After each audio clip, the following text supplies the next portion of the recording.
Hi, this is Dr. Justin Marcagiani here, and today's talk is going to be on Jimmy Moore's new book called Keto Clarity. I just interviewed him on my radio show, beyondwellnessradio.com. Feel free and check out the show for some great information, and I definitely recommend picking up the book. Go to the site at ketoclarity.com. I'm going to just give you a couple of the things that resonated for me the most from Jimmy's interview, and just kind of walk away with some of the application points that you can take about ketosis, and also maybe give you some clarity on ketosis moving forward. Again, what are ketones? Well, there's three main ketones we have to worry about here. There's three. There is acetoacetate. That's going to be a ketone that we see in our urine. So I'm going to write urine there.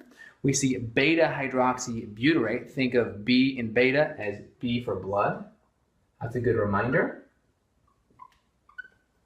And then again, acetone, kind of like nail polish acetone, that's going to be in your breath. So there's three ways we can measure that: urine, blood, and breath.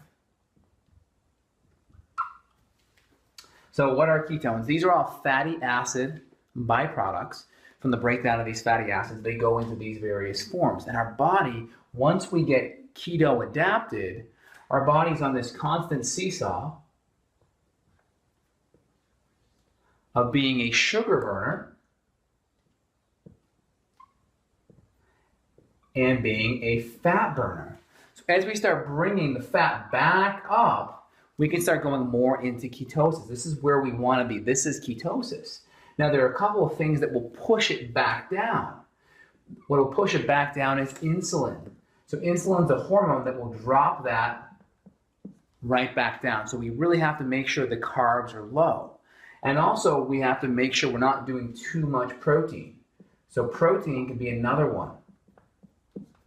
So ideally, when we're trying to get in ketosis, we really want a high-fat diet. That's really going to be where we're at. Moderate protein, and again, definitely lower carbs. And the carb levels can change for each individual.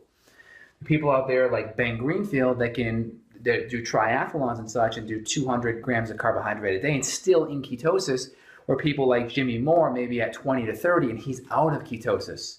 So you really have to find out what works for you. But this is the energy pyramid or energy seesaw that's happening here. And we really want to make sure we're burning fat. And that can take 1 to 2 weeks for a healthy person to transition. 1 to 2 weeks. And again, if you are unhealthy, it can take up to 1 to 2 months. I think in Jimmy's case, he said about 2 months it would take him to get into ketosis when he first tried. So again, how do we get in ketosis? We already kind of alluded some of these things. Again, for most people, if you don't have too much metabolic damage, so to speak, getting down to 50 carbs, I think, is a really good place to be. If you're already 50 or 100 pounds overweight or have a history of weight issues, you may want to get down into that Atkins sweet spot of around 20 to 30. But that's your first bet. Again, Jimmy mentioned a couple of foods that were really beneficial for him. He mentioned grass-fed meat being really good. He also mentioned butter, grass-fed butter also being good. He also liked heavy whipping cream. Those are a couple of foods that he really liked to help get himself into ketosis. Also bacon and eggs. And these are really high-fat foods. They're also nutrient-dense, especially if you buy them organic, right? And how do I get in ketosis? We already talked about that, keeping the sugar down. Ketosis and hunger. So a lot of people, they notice when they're in ketosis, they're not having any hunger pangs. They're not having any cravings. Why is that? It's because the place in our brain called the apostat, where hunger is, ketones actually suppress hunger. Other things too is protein and fat hit certain neurochemical signals in our body, such as cholecystokinin or CCK, which stimulates bile release. CCK also goes to the brain and says, I'm full. Adiponectin, peptide YY, ghrelin, leptin, all of these things become resistant when we're doing too much sugar. So it makes sense if we're dropping the sugar down and we're increasing the fat and keeping the protein moderately low, that's where it can be very beneficial, and you have the appetite suppressant effects of feeling full and also having the weight loss benefits. I mean, just go back to any of the commercials in the 90s, right? Think of the Pringles commercials. You know, once you pop, you can't stop, right? Think about how many people have the experience of eating a whole pizza right to their face, right? I mean, you don't do that with like a 20-ounce ribeye unless you're very hungry. I mean, it's very hard to. I mean, I've seen 100-pound girls put down a whole pizza. So it's you don't quite get that appetite suppressant effect that you get with the high quality fat and protein.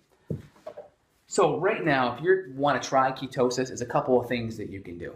One, check out Jimmy's book. He goes over some details.